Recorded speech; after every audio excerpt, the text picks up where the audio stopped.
കാതീശൊക്കെ ഇങ്ങനെ പറഞ്ഞ് ചൊല്ലുമ്പോൾ നമ്മളെന്തുവാ ചിന്തിക്കുന്നത്? നമ്മൾ നോക്കി നിൽക്കുന്നുണ്ട്. അച്ഛൻ നോക്കുമ്പോൾ എന്തുവാ, ഭക്തി ആദരവോടുകൂടി ആളുകൾ ഇങ്ങനെ ശ്രദ്ധിച്ച് നിൽക്കുക, കൈകൂപ്പിയൊക്കെ ആയിരിക്കും നിൽക്കുന്നത്. പക്ഷേ ചിന്ത എന്തുവാ?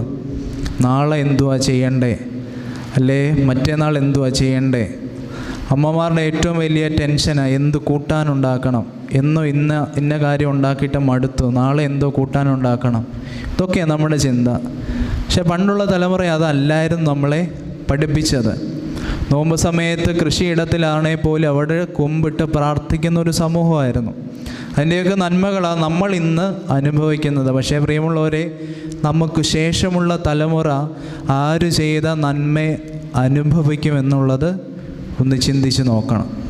നമ്മുടെ മുമ്പേ ഉള്ള തലമുറ ചെയ്ത നന്മകളുടെ ഫലം നമ്മൾ ഇന്ന് അനുഭവിക്കുന്നുണ്ടെങ്കിൽ നമുക്ക് ശേഷമുള്ള തലമുറ ആര് ചെയ്ത നന്മയിലായിരിക്കും അനുഗ്രഹം കണ്ടെത്തുക.